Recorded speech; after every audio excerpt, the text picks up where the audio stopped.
I started to have questions about the stories that were told to me. The more that my critical thinking evolved, the more unsatisfactory the answers that I received were. Obviously, when I left Saudi Arabia and I was exposed to non-believers of all races and religions and non-religions, I realized that the Quran gets it really, really wrong. Adam, the first prophet Adam, is going to be brought forth on the Day of Judgment and asked to pick 99 out of each 100 people to go to hell. So 1% of humanity or less would be saved. Whoa. And that was a horrific scene to imagine as someone who genuinely believed that this is true.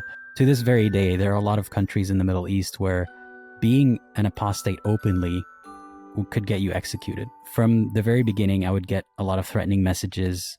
Most of them I would expect aren't actually going to act on it, but a lot of people are able to say openly that if they knew who I was, they would hurt me, they would kill me, they would do all sorts of bad things to me. Even though you can't take it all seriously, it just takes one person. People can and do harm you in many other ways that don't necessarily go by the letter of the law.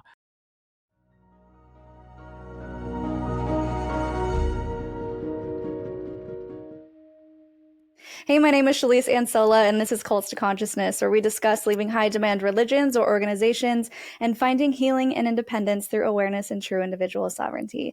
If you're only listening and you'd like to see our faces, please head over to our YouTube channel at Cults to Consciousness. Do all the YouTubey things for us, liking, subscribing, becoming an advocate, showing your support for these people who are coming on and bravely sharing their stories. They are real people. They do read the comments, and we love, love, love seeing those words of encouragement for them in the comments. So thank you so much for being here, everyone.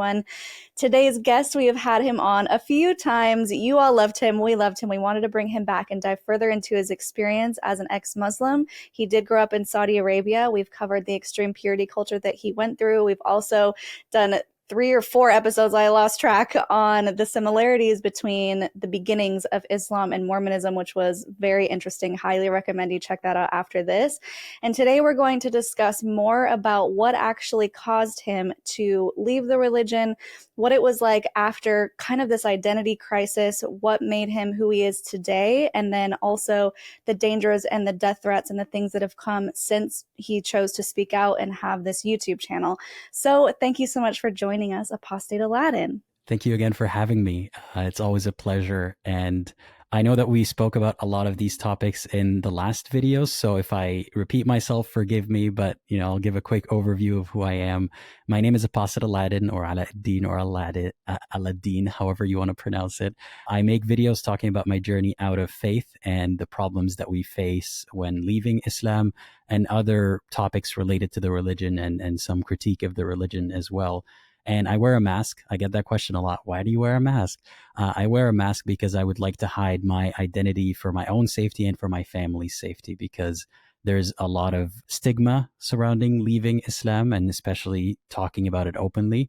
And I would rather that I can do it safely, because that's the only way that I can achieve my goals, is by continuing to make videos. So This is my compromise for the time being.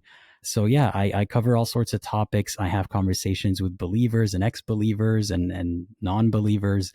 And I was glad that you invited me on this show, because I always want to find a new audience, because it's not just about talking to believers and ex-believers of Islam. It's also about letting people know who've had similar experiences to ours that they're not alone, and letting my people know that they're not alone either. Yeah, definitely. We really appreciate your voice, and the work you're doing is so important. And thank you for covering the mask. So if you leave a comment about the mask, you're outing yourself for not making it for the first 30 seconds of the video, which it's still going to happen. But yes, we're going to get into the very real dangers and threats of things that you face after you leave and decide to speak out.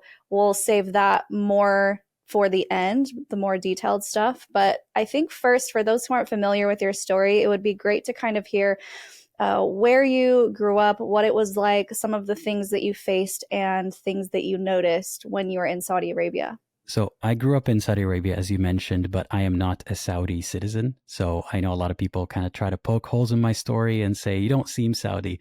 Well, I'm not. I don't claim to be. It's very common for Arabs from all over the world to live in Saudi Arabia for economic opportunities, and also to be closer to the holy cities, of Mecca and Medina, which are very important in Islam. So I grew up there most of my young life up until I left for college. And growing up there, I didn't really at first notice the differences between life inside and outside of Saudi Arabia because I was immersed in it. So even compared to other Muslim countries or Muslim majority countries, there was a lot more reverence for the times when people had to pray, for example. Everything would shut down and everyone would be forced to either go pray or just not be at the shop, for example. Even a gas station would close down during prayer time. And I understand that things have changed in more recent years, but that's how it was when I was growing up. And last time when I was talking with you, we went in depth into the topic of gender segregation and gender roles and so on. It was just a very different world compared to most of the rest of the world. But the thing that I didn't notice at the time was how much I was immersed in Islam. So it wasn't even a question for me growing up whether or not Islam is true. It just was true. So as I was growing up, reading the Quran and memorizing the Quran, because that's something that I did in my youth, I started to have questions about the stories that were told to me. And the more that my critical thinking evolved, the more unsatisfactory the answers that I received were. The stories all seemed very simplistic and very, good guy, bad guy. And I quickly started realizing that that's not how the world actually works. And obviously, when I left Saudi Arabia and I was exposed to non believers of all races and religions and non religions, I realized that the Quran gets it really, really wrong. All the descriptions of why people don't believe were really off the mark. And that did not help my faith. That's a pretty big statement for you to say the Quran gets it wrong. So let's get more into what that actually means. So, are there specific verses or parts of the book that you can explain to us that you feel like are off the mark? Sure. So there's no shortage of verses that talk about punishment for disbelievers. Hmm. And I made an entire video about this one topic, the idea of a kafir in Islam, a disbeliever. It's difficult to believe is real because a disbeliever is someone who knows the truth but covers it up, or knows the truth but hides it. So I went into depth in my video about all the different categories of disbelievers that Islam acknowledges that they exist. And a lot of it seems to do with having ulterior motives or nefarious reasons, but there's no acknowledgement that someone could actually listen to the Quran and understand what it means and be spoken to, by someone who promotes Islam and not believe it. The idea was that if you heard the true message, then you must believe. And if you don't, that's because it's your fault and there's something wrong with you. So there's no shortage of verses that talk about the torture that these people deserve and descriptions of polytheists and disbelievers as the worst of humanity and so on. And it was a very self-centered and arrogant view of disbelief, because when you meet people who believe different things than you realize that they genuinely believe what they believe. It's not a position that they took against your God or against your religion. There's no vindictiveness there. There were even some verses talking about how God will spread the religion or spread the truth, even if the disbelievers hate it, or even if the polytheists hate it. And I realized pretty quickly, why is God talking like a man with a huge ego and a very thin skin? Like, he seemed to understand that it was about hatred more than it was about not being convinced or not believing. Yeah, so this is really interesting to me. I haven't read the Quran myself, which I'm interested in kind of diving in and just seeing what it's all about because, of course, there's people on both sides. One side is saying, no, this is the religion of peace. And so I want to get your opinion on that because having had these discussions with former Muslims, it seems like there is so much, what's the word, violence and things of that nature in the Quran. And that's usually what kind of pushed them over the edge and got them to decide to leave once they actually really read the doctrine. So I'm wondering why, in your opinion, people say, no, it's the religion of peace, you have it all wrong. I think it's very reductive to call it a religion of peace or a religion of violence, because there's a lot more to it than just this and that. And it's, at the end of the day, it's what you take home with you. Yeah. But there is no denying that there are a lot of verses in the Quran that are addressed to people allegedly during a time of war with other people of other faiths. So there's a lot of call to action, call to war, and this is what you need to do in this situation. But if the Quran is meant to be a book for the rest of humanity, for all of time, it's very easy to misunderstand or even to interpret correctly that these verses are hateful and they don't encourage peace at all. So if a president, for example, was to make a statement about war, they would have to be very careful to explain what the context of it is, and they're explaining who they mean by the enemies and so on. But the Quran doesn't really have a lot of nuance or context. It just talks in general terms about how you should do this to those people. So the people who defend the Quran saying that actually these verses were about a specific situation and time, that is more of a criticism of God and the author of the Quran than it is of the people who point out to how general and hateful these verses are. Right. Okay. So that's where the extremism comes into play, because it's not specific enough for those who follow it to a T to understand that the context is missing. They're just following what it says. Is that right? Yeah, pretty much. I mean, God never put an expiration date on these verses or didn't put an asterisk to then explain that this only applies in this one war. I was talking to Muhammad directly about this one thing. So it's very easy to interpret it to situations that we go through every day. And that's essentially what the Quran is supposed to be. It is supposed to be a guidebook for all of humanity for all of time. So I can't fault humans for sometimes taking it to mean exactly what it says it means. So to say that Islam is a religion of peace is extremely reductive. And usually they fall back on this, the origin of the word Islam to mean something similar to salam, which means peace. But Islam actually means submission, as in submission to Allah, submission to God. And hypothetically, if everyone were to submit to Allah exactly the same way, would we have a bit more peace than if people didn't? Maybe you could make that argument hypothetically, kind of like one can argue that North Korea is in peace, despite them obviously not being happy or at peace. But it seems to be this idea that conformity is going to bring peace. But that has never worked, not at the time of the Prophet, not right after his death, and it's definitely not going to work today. Yeah, that makes sense.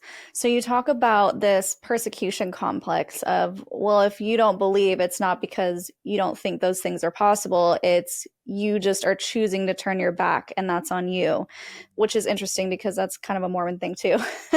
See our other videos. So with that, when you started having these questions about your religion, something that you were completely immersed in, you grew up in, it was your way of life, your identity, how did that affect you when you started questioning things? So it affected me negatively, to say the least, because as I was having those questions, I was also noticing how the majority of humanity is destined to go to hell.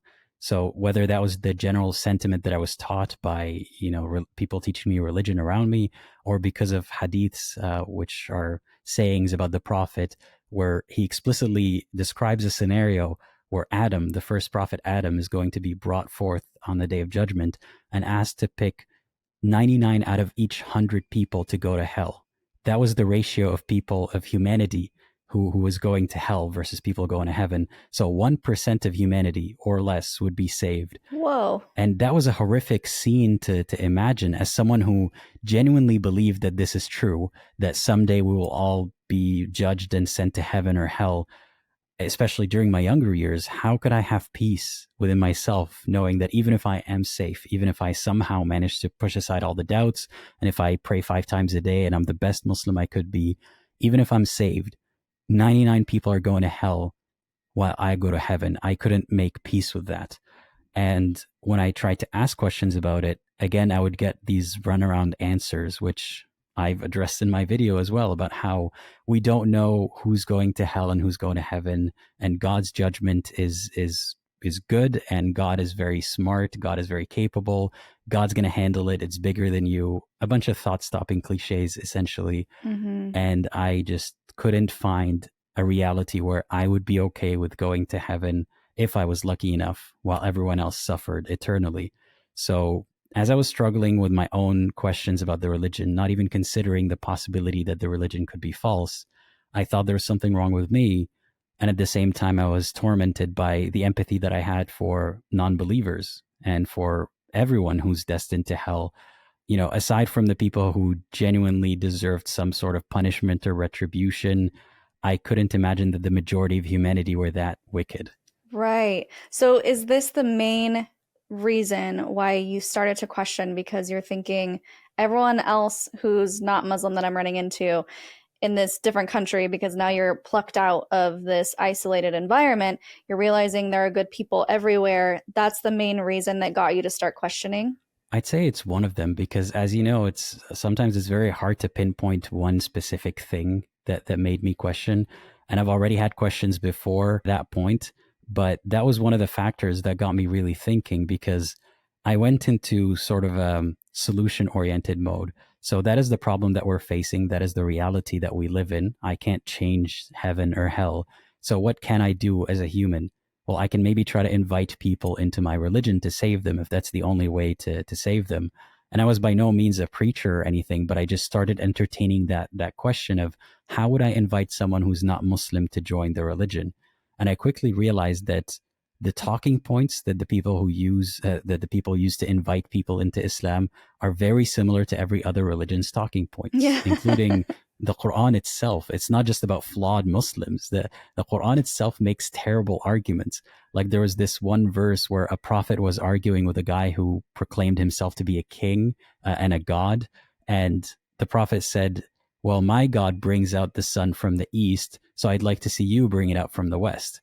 And somehow that was a debate winning argument. But when you really think about it, the prophet didn't do that miraculous thing of bringing the sun from the west. They just took advantage of a phenomenon that already exists. So I found that a lot of the arguments that the Quran itself had for the truthfulness of the religion were very, very weak. And I could imagine someone who's not Muslim not believing in Islam, and I wouldn't fault them for it. Yeah, I had a similar experience. I think we may have discussed this where I was trying to convert people to Mormonism. And then when I would say things out loud, I was like, they're not going to go for that. Realizing how it sounds when you actually say it.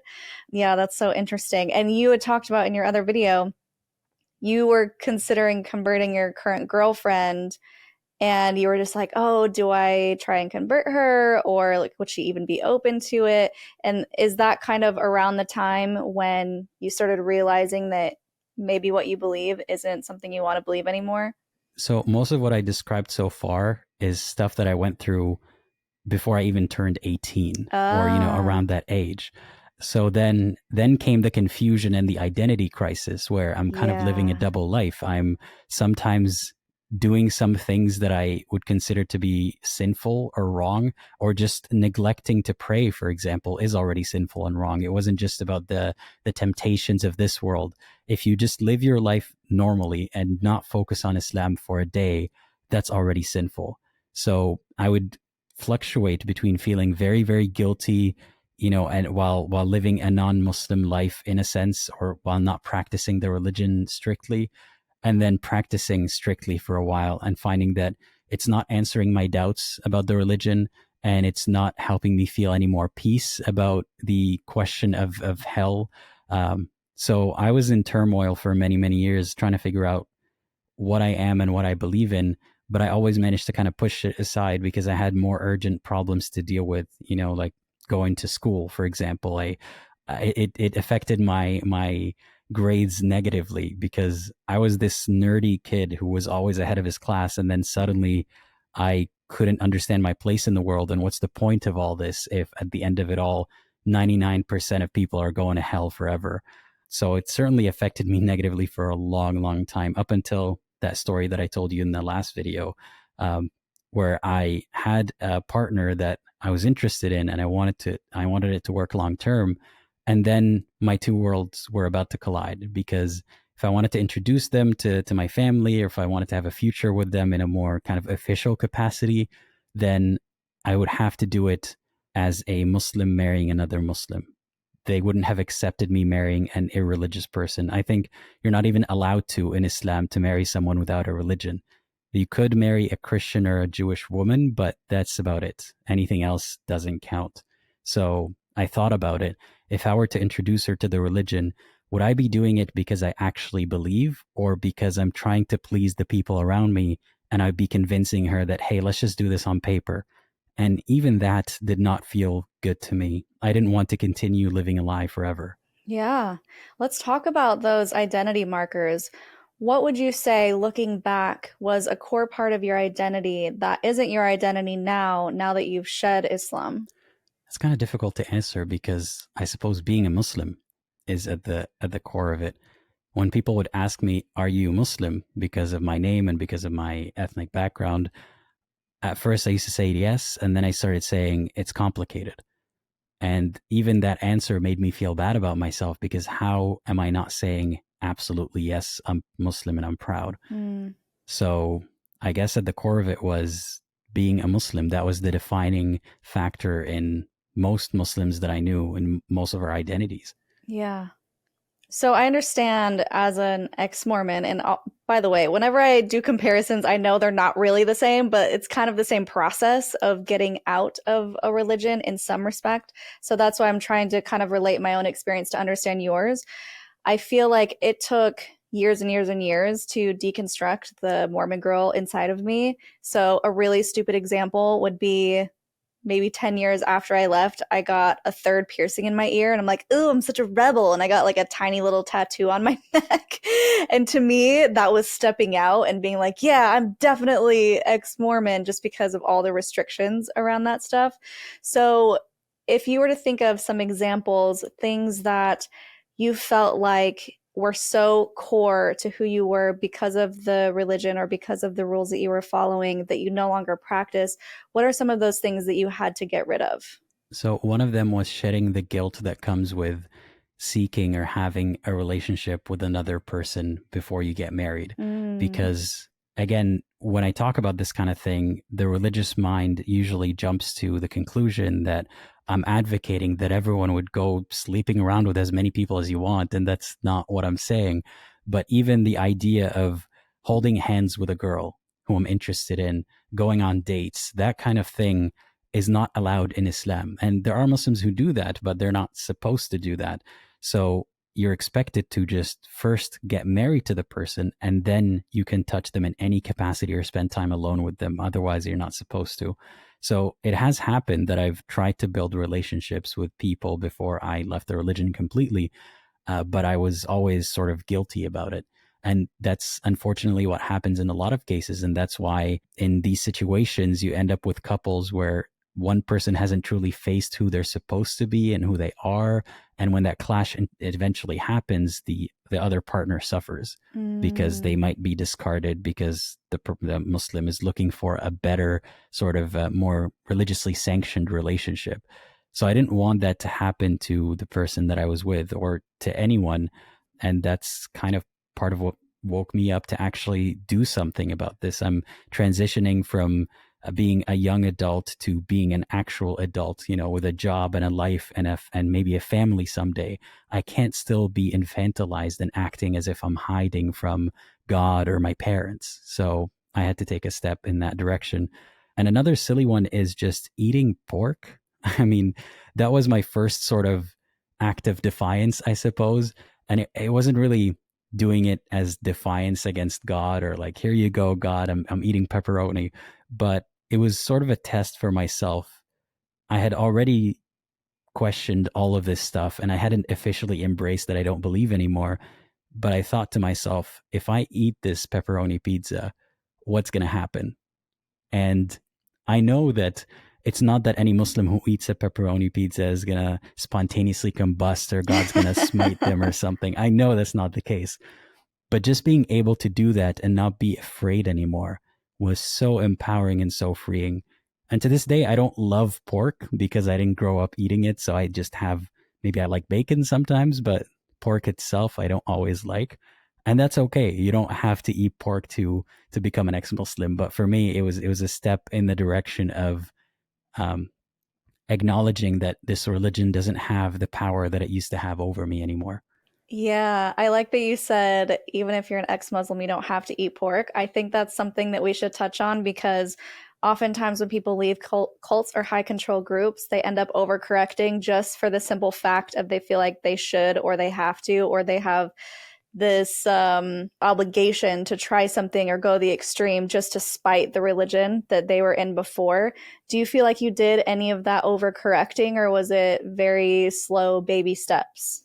Not really. I mean, I know other outspoken ex-Muslims who really wanted me to do that. For example, I had a friend who suggested that we do a live stream where we take shots, alcohol, while we discuss the Quran, just because it would piss off so many believers. Oh, And geez. I didn't see how productive that would be. I mean, on one hand, yeah, it might empower some ex-Muslims or questioning Muslims out there to realize that you won't spontaneously combust if you do that.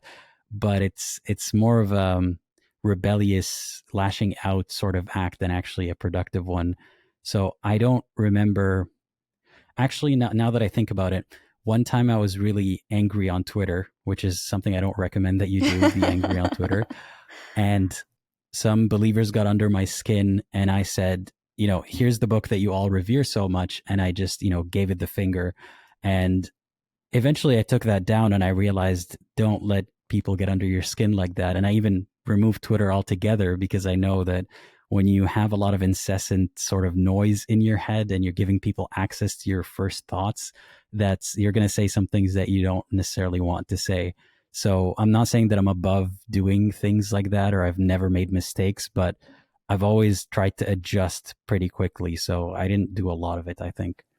Well, it's so common though when you leave these groups to have the fear dissolve and turn into bitterness, and that stays for a while. And it's my opinion that the reason for that is because you maybe unearth things about your religion or the history, in my case, the Mormon history, that you were not told or you were lied to about. And it creates this betrayal where you're like, I spent my whole life doing all these things for this religion and it's all made up, that feeling. And then it turns into the bitterness. And I had so many years of bitterness towards the Mormon church, and I'm still a little bitter sometimes when I hear things in the news and I'm like, God, what are you doing? Or the things that they're saying over the pulpit to, about non-believers, or don't trust what they're saying, especially don't trust those ones that have podcasts. Like, they're literally telling people, don't even watch those podcasts because they know that it's dangerous for their congregation to see other perspectives.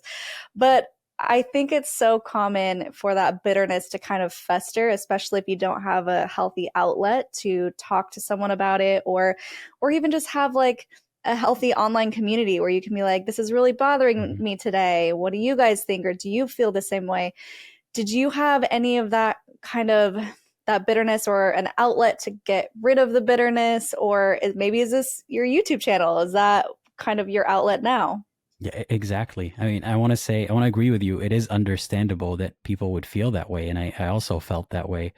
And it's sort of a reaction to being gaslit, I suppose. Like, you're Yes. watching everyone repeat all these good things about the religion that you left, and all of these false allegations about you or people like you. And it's normal to feel like this is infuriating. I want to do something to piss them off the way that they're pissing me off. But eventually I realized that they are not one cohesive group. And in stewing in this bitterness and in acting out in a way to kind of get revenge, you're usually just hurting yourself more than actually making a difference in finding a resolution. But then again, that's just idealistic. I know that humans are humans and we all need an outlet to vent sometimes. And as you said, my outlet became this YouTube channel. And I wanted to make sure, especially because there's an audience, there's accountability, and even just accountability to myself. I can't just be spouting whatever comes to my mind, and I can't just be saying hateful things just because they started it. So it was an outlet, but it was still a very sort of self-reflecting, measured, self-critiquing approach to having an outlet. So I don't recommend that everyone start a channel and start venting. That's not what I'm saying here. Um, but it has helped me reflect on my own thoughts and even deconstruct a lot of things that I don't believe in anymore, but still occupy a part of me, like how my fear of hell and my anxiety are kind of interconnected. Even if I don't fear hell anymore, I still have the anxiety that, was there because of hell, and so on. So, and as you said, having an online community helps. And I didn't quite see, back when I was deconstructing, the community that I needed. So I sort of just started the channel, and eventually the community sort of built itself Mm. around the channel. For example, we have a Discord server that wasn't even my idea. It was people begging for that to be created. And now it's a community that runs itself. So that is a good idea for an outlet. And just watching other people talk about the experiences that you identify with, that's also an outlet. So whether you're participating or just watching and commenting, that could be very helpful.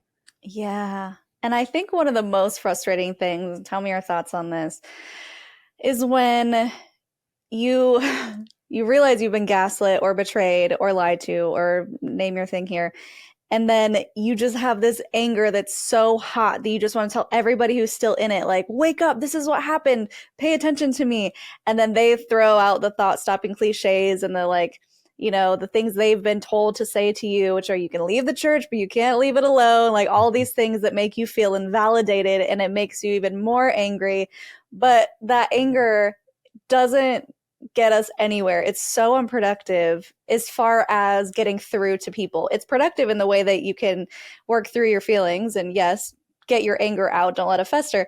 But as far as trying to get through to people, we have to rein it in and be the tactful ones and the calm ones. Otherwise, we are the demons that they've painted us out to be, because they're like, see, they're crazy. See what happens when you leave the church? You become this angry, bitter person. Da, da, da, da. And so it's such a hard thing to navigate when you're on the other side, because you have to become even more composed, even more compassionate, even more tactful, just to get them to take you seriously as a person, because they've been so conditioned to believe that the second you leave, wrong, horrible people, don't trust anything they say, led by Satan. They're probably dancing with demons. Like, what are your thoughts on that? I think it's sort of a self-fulfilling prophecy sometimes. Yes. When they say terrible things about you and then keep poking at you till you prove that yes, you are angry. Yeah, so like I said, it's not productive to give them that, even though people who will criticize you for leaving their religion don't necessarily need ammunition to make fun of you or to demonize you, but it doesn't help to play into the role that they expect of you. So try not to. And you can also try having some empathy for them.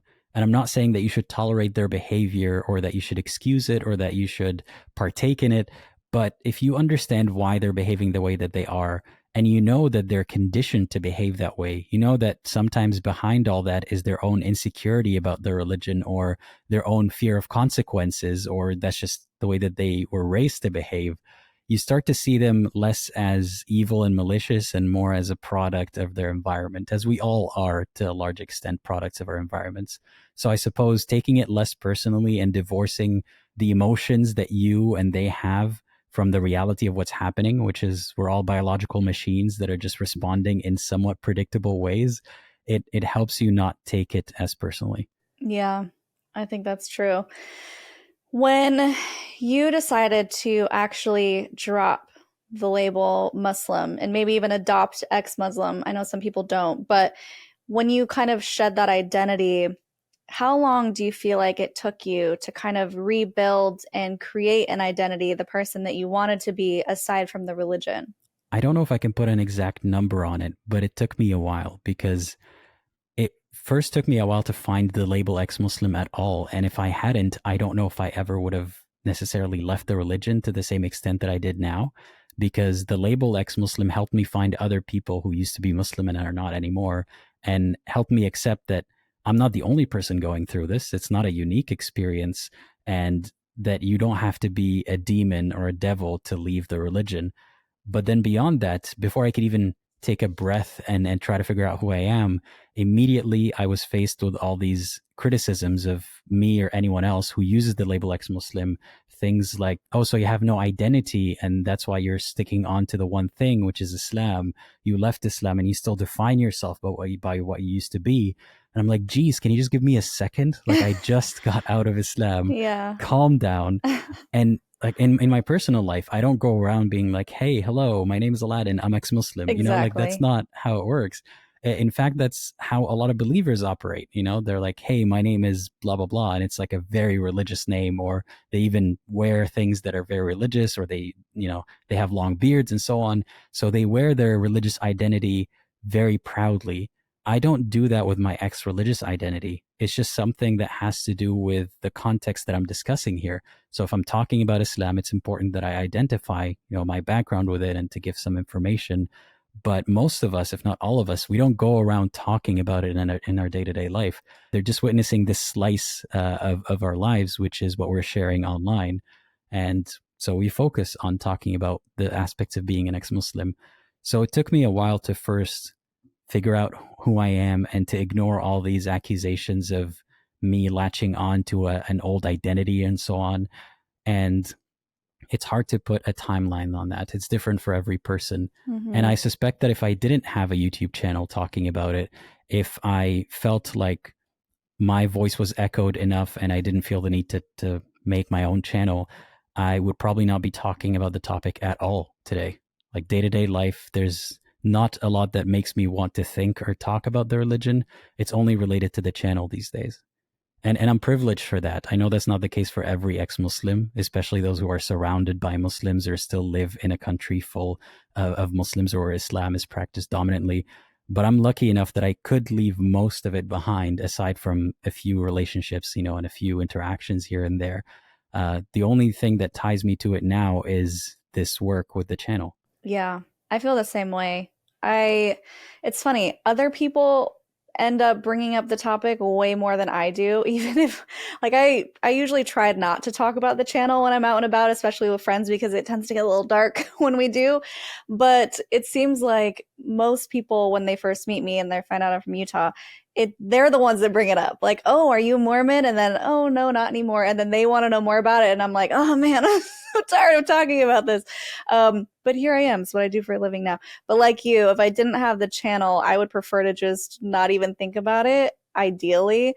But it's interesting how so many other people want to talk about it. And I'm sure the same happens with you. And people ask you, and then, "Oh, why are you not anymore?" And it's like a whole discussion. Yes, and that happens a lot more to ex-Muslims or questioning Muslims who are surrounded by Muslims, because even without having a discussion about faith, if they're not behaving in a way that's expected of them, or if they don't Mm, get up and join the prayer, for example, they will be quickly outed as someone who's not practicing, and then the Muslims will usually investigate. And not every situation is exactly the same. Sometimes it's just a little annoying, and sometimes it's downright invasive. So it's not that ex-Muslims make it their focal point around their identity, is that Muslims have it as their focal point of their identity, and then they're surprised when you don't. So we're faced with that question very, very often. right. So then let's get into the darker side of when you leave and the very real threats that you face. Again, back to why you're wearing a mask. We want to keep you anonymous for these very real reasons of the dangers, the threats that you are faced with. So let's talk a little bit about that, things that you have come across since being vocal about your identity as a non-Muslim or ex-Muslim. Yeah. So when I first started, I used to wear this same mask and this same hoodie, but I used to have the hoodie up. And I looked a little ridiculous and I looked like I wasn't taking this seriously.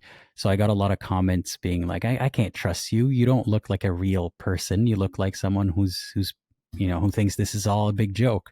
And from day one, I got a lot of accusations that if you truly believed in what you're saying, you would show your face. But simultaneously, to this very day, there are a lot of countries in the Middle East where being an apostate openly could get you executed. And people can have arguments back and forth about whether or not it's actually applied or not. I think that's a waste of time, because if that's the law, if that's the rule, people can and do harm you in many other ways that don't necessarily go by the letter of the law. So it's not uncommon for people who even said something in a WhatsApp group chat or on Facebook, something that was slightly critical of the religion, to be doxxed and their identity shared with everyone, and hashtags would be circulated about how they should face justice and so on. So to be someone who openly says, I don't believe anymore, and to have my face out there, it's extremely dangerous. And like I said, not just for me, but for anyone who knows me, anyone who's associated with me, including my family members, some of whom still live in the Middle East today. So just because I have some degree of safety to some extent doesn't mean that I shouldn't hide my identity or shouldn't Mm-hmm. safeguard my safety. So from the very beginning, I would get a lot of threatening messages. Most of them I would expect aren't actually going to act on it, but a lot of people are able to say openly that if they knew who I was, they would hurt me, they would kill me, they would do all sorts of bad things to me. And even though you can't take it all seriously, it just takes one person. That's all it takes to actually hurt you. Even if 99% of them are false, I got more than 100 threats. So at least one of them is actually serious about it. And some people take the route of trying to report those people and trying to get justice. And sometimes it works. If you live in a place that takes this sort of threat seriously, you might actually get to the person who sent you the threat and find some sort of justice. But I was very careful because I was an immigrant in the country that I'm in, and I don't want to cause a noise. I don't want the police to know that I'm talking about anything controversial. I don't want immigration to know that, because if, when the day comes and I become a citizen, they may refuse me on that grounds, that they might think that I'm someone who starts problems when I'm actually the victim in that situation. So I had to find a way to deal with it without going to the authorities. And a couple of years ago, I received a threat that was, I suppose, the most credible out of all of these. It was a series of voice notes by a man who was speaking in Arabic, telling me how he hates my guts and he thinks all sorts of negative things about me. He's going to find out who I am. He's going to find out who my parents are, and he's going to expose me. And he's not going to hurt me, but he's going to expose me so other people could possibly hurt me. And I made a whole video about it recently, because that was 2 years ago. I still interacted with him, first to figure out if that was a credible threat or not, because I wanted to know if he actually had anything on me. And then second, to try to understand what got him to that point and what he hopes to achieve from that. Mm-hmm. And I go into details in that video about his motivation, but essentially he seemed to think that there were kids who were bullied in his neighborhood because someone saw one of my videos or someone else's videos about Islam that were critical of the religion and started teasing those kids about the things that are in the religion. And he held me responsible for that. So he sent me a bunch of threats, but I wanted to hear from him why. I wanted to know more. I wanted to know if there was something that I was doing inadvertently to actually cause that bullying, even though that's not justification for him to threaten my family, but I wanted to know what was behind all this. And I think that played a role to some extent in me reflecting on my own thoughts and me reflecting on the language that I use and what I'm talking about. Yeah. Wow. That's really scary. I'm sorry that you've had to go through that and that you're still willing to be a voice for those who are leaving and need that community and need validation for how they're feeling. Can you explain to everybody why it's so common and why it is law in some places that you would face execution just for speaking out or disagreeing with Islam? So if not execution, sometimes it's just going to jail and being tortured in jail, whether by the book or not. I think the rationale behind that, stemming from Islam, from a hadith where it says that man baddala dinahu faqtuluh, he who changes his religion, kill him. And some apologists try to say that it's about a time where leaving your religion was sort of like treason, and you might be pretending to be a Muslim when you're not, and you're trying to harm the Muslims, and all sorts of weird rationalizations about that. But again, in Islam, there's no expiration date on that law. There's no context that says only in this one specific war or anything of that nature. So the more general justification is, if you leave Islam and you're open about it, you're making it normal for people to leave Islam and be open about it. And it kind of ties into blasphemy laws as well. If you say anything critical of the religion, you're blaspheming, and you might encourage other people to do it if you're not punished. So that's the rationale that people, to this very day, people who defend that sort of law, which are many, many, many Muslims, unfortunately, they say that it's for the benefit of society. Because if you talk openly about leaving Islam, you are spreading corruption. And to some extent, I get where they're coming from. Because if you genuinely believe that this saving rate of people going to heaven is 1%, and you got this guy who is pulling away that 1% and reducing it to even fewer people who believe in Islam, then you'll see it as the greater good to shut that guy up. And that's how they think about it. I see. I was wondering what you thought about all of that, because we often get in the comments, well, that's just extremism, or none of that has to do with Islam as a religion. And so I wanted to get your take on it, because I wondered if there were actual verses or actual doctrine that backed up the extremism. And we kind of touched on it earlier, but if there's anything else that you could share to give context to why in Islam majority countries the laws are that way. I think that people who say that this or that is not real Islam, they're more concerned with defending this hypothetically perfect entity of Islam than they are actually concerned with changing what's happening in reality. So their motivation, I'm assuming, is to defend the honor of the religion. So when they say that this or that is not real Islam, it achieves nothing to actually change what's happening, but it gives this false impression that any deviation, anything that's happening that's not good is a deviation from Islam. So Islam is still perfect. What you're seeing is not Islam. And that's where they end the conversation. But they never actually have this conversation with the people who are perpetuating these negative things, with the people who believe that it is very Islamic. They have it with people who are criticizing the religion. And as someone who doesn't believe in the religion, I don't think that there's a hypothetical entity that is separate from reality. There is no Islam that exists metaphysically that is perfect and everything else is a negative deviation from it. Islam is all that exists today in every form of expression. So the bad Islam, the good Islam, that's all Islam to some extent or another. So it's not good enough to just dismiss the criticism and defend an Islam that never really existed. Sure. Yeah, that's a great answer. It's essentially cherry picking the things that they enjoy, which is also okay. So I guess let me say this. I think it's okay if you find something that resonates with you and you want to practice it and it's peaceful and it works for you. However, condemning everything else as being separate from your thoughts, opinions, and beliefs is like we were just saying, well, that's not my religion. I think it's not honest to dismiss all the things just because you don't like it. I think it's okay to say, I don't practice that way and that doesn't feel right for me, so I'm not going to participate in that. But I think to just say, well, it's like you said, it's not part of it, or it's a deviation, or it's a fundamentalist thing. It's not me. Like, stop trying to lump me into that. I feel like is a little bit dishonest. What do you think? Yeah, and if they were more vocal about how this is not real Islam in every situation, not just when apostates or critics are talking about it, then perhaps there would be more factions to Islam and more clarity. So then we could say we're discussing this particular faction. But for most purposes, Muslims often cite the number of Muslims all around the world, which is 1 point whatever billion. They don't really care about the nuance or factions or differing opinions until there's a particular position that they want to defend. But if they were honest all the time about how differing Islam's expressions are in the world, then maybe we can have a different label for a Muslim who doesn't believe in the apostasy law versus a Muslim who does. So that specificity should come from them, not only when the religion is being criticized. But I also want to play devil's advocate here and sort of agree with them on one thing.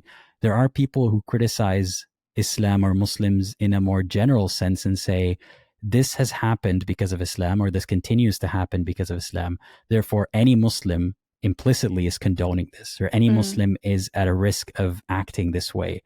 I don't think that's accurate either. And it sort of devalues your criticism, because someone who is a Muslim and doesn't think this way is going to dismiss all of your criticism rather than thinking, you know what, I need another label. I need a different faction. I can't be part of this. They're going to think this person got it wrong. This is not actually what I believe in, and just dismiss you altogether. Absolutely agree with that, because there are so many variations of ways that you can believe and practice. And even if you're just culturally Muslim and you're not necessarily invested in the religion, I think there's big differences there. So I'm glad that you mentioned that. I should have said that earlier too. We're not trying to blanket statement an entire religion. We're just trying to call out certain things that affected your experience and kind of figure out ways which people can practice it maybe in a healthier way, or without being completely dishonest or blinded by the origins from whence it came. So all of that to say, one of the things we get all the time in the comments is, well, if it's so bad, then why is it the fastest growing religion in the world? And I wanted your opinion because I'm not an expert. I did Google this, and it seemed like, I'm going to forget the exact numbers, but it said by 2060 or 2050, Islam is expected to surpass Christianity in numbers. And I'm really curious as to why you think that is. So a couple of reasons. First of them being birth rates. And when I first heard this back when I was a Muslim, I thought it was some sort of racist stereotype, but no, this is a fact. A lot of Muslim families have more than one child, and they encourage it. Some people believe that you can have as many children as you want, and God is going to provide for you. So unfortunately, we see that especially in impoverished areas that people have a lot of children. So by birth, when you are Muslim, you give birth to Muslim children. And Muslims don't really say, I'm not Muslim anymore. Like myself, on my national ID in my home country, it says that I'm a Muslim. And I will be counted as one of those 1 point whatever billion Muslims. So they count everyone as Muslim from birth. There's no option to kind of opt out of it, at least not in a way that wouldn't harm you societally. So they're counting a lot of people who don't really count as Muslims, and there's a lot of peer pressure. There's a lot of Muslims by birth. So just because it is growing because of all these factors, or even if a lot of people were embracing it, that doesn't mean that it's true. I mean, a lot of people fell for MLMs and cryptocurrency scams and Ponzi schemes. Does that mean that the speed or the rate at which they grew means that they're true or that they're good? That one doesn't have to do with the other. Yeah, I was reading that a lot of people are converting, or they would call it reverting, but at the same rate, people are also leaving the religion. And so it seems like it has nothing to do with people. It's not really growing because people are choosing to join it. So I found that interesting, but I was curious because I've seen a lot of comments like that. Well, then why is it the fastest growing? And so I want to look into it, and I wanted your opinion. Was there anything else that you think contributed to that? I mean, when they say that a lot of people are joining Islam, I've spoken to so many people who have joined and then left, what they call reverts and then ex-reverts, I suppose. Those people who leave aren't counted in at all. They're just celebrated the moment that they say, hey, I'm a Muslim, and they shower them with love. It's like love bombing almost. It's a very well-known cult tactic. And I'm not saying that they're doing it nefariously. They just do it. And then they don't count the same person when they leave. There's no follow-up on where's that person five years down the line. And it happens that some converts remain Muslim, but a lot of them end up leaving as well. And if the logic is that the faster growing a religion is, or the more dominant it is in terms of numbers, then it's more true. Does that mean that Christianity has been the truest religion up until the point that Islam may or may not take over? I don't get the logic there. That's a really good point. Okay, is there anything that we have not covered yet as far as losing an identity, gaining an identity, reasons that you left, kind of the hardships that you faced since you've left and since you've decided to speak out? Anything that we've missed? I mean, it could be its own video just talking about all the identity issues that ex-Muslims have before and after they leave the religion.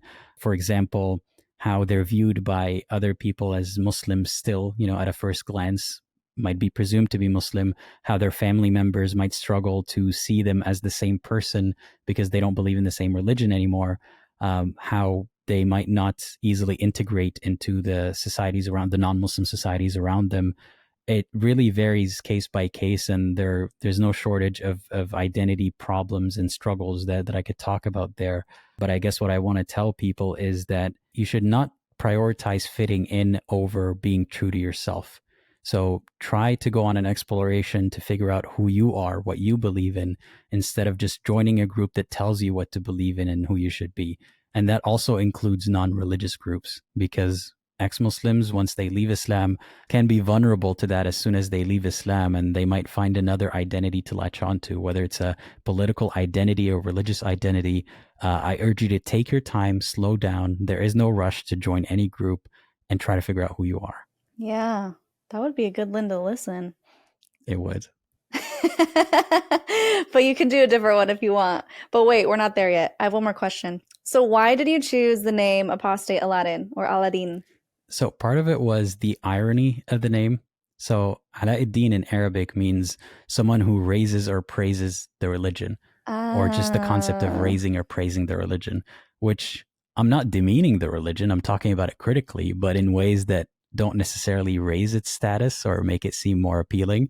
So I chose it ironically because there's always that accusation that I am Arab, for example, I'd be accused of being too Western, or I didn't grow up in the Middle East, which I did. I don't know Arabic, so I don't quite understand the Quran, which I do know Arabic. So I guess sneaking in an Arabic joke in there was my way to get ahead of all of it. Yeah, I think that's very clever. I didn't know that that's what that meant. Interesting. So, do you have any final thoughts, anything you'd like to say to someone who may be going through something similar?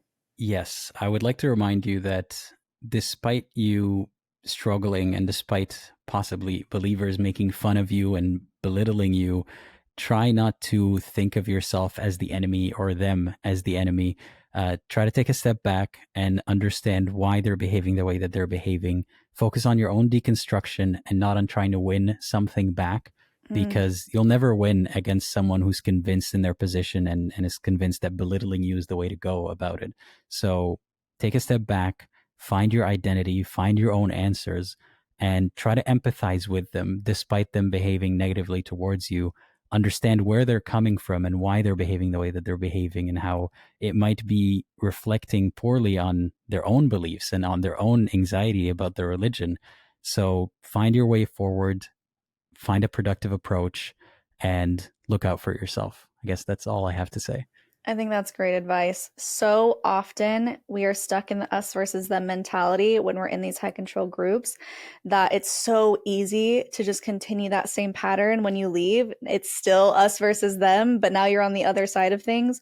So I think that's such great advice to just focus on you and focus on getting rid of that polarity and just find peace within yourself, because that's really where you're going to find the happiness. Of course, go through the bitterness and the angry and all of that if you need to, which most of us do.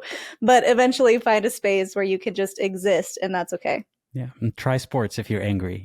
Get that frustration out in a healthy way. Or rage rooms. Those work too. That I too. haven't been, because Yeah. I learned about them when I was pregnant, and I was like, probably not a good idea. But I definitely want to do it now that I'm not pregnant and somewhat healed up. I would love to try one someday. So if you'd like to fund my next trip to a rage room, check out my channel, my Patreon, all that good stuff. Yes, everyone go subscribe to Apostate Aladdin if you have not already. You'll love his content, and all the links will be in the description. And Instagram, Apostate Aladdin as well. Is there any dots or in your username? Nope, that's it. Apostate Aladdin everywhere, pretty much. Unless someone stole my Perfect. username, in which case I will find you. But yeah, for the most part, it's just Apostate Aladdin. I will find you, and this is not a threat. I didn't say what I'm going to do to them. I just said I'll find them. Got it. It's the same username. Open-ended. Okay. Yeah. Because it's the same username. I see what you did there. Of course. Okay. Well, this has been great as always. Thank you so much for coming on and sharing your thoughts. We always get a little goofy. I don't know what it is. It's this fun energy, though. Sometimes it's good to laugh about things and not take everything so seriously, especially when we do talk about these serious, heavy topics all of the time. It's good to kind of just relax a little bit. So I appreciate all of your thoughts and opinions. And do you have any other final thoughts? No, that's pretty much it. We just announced our next C2C vacation. If you want to come on a very non-culty vacation with us, we're doing our second one. The first one to Costa Rica was amazing. We put out a video recently. This time we're going to the Oaxacan coast of Mexico, very beachy. We're going to do a lot of boat tours, snorkeling, seeing the sea turtles, coffee farm tours, waterfall swimming. It's going to be amazing. If you want to come, link in the description. It is now available to book. Guys, if you're listening, leave those comments down below. Thank you so much for watching. We love hearing what you have to say. And if you like this video, I'll link 2 more down here below. If you are coming over from Apostate Aladdin's channel, think critically, think for yourself.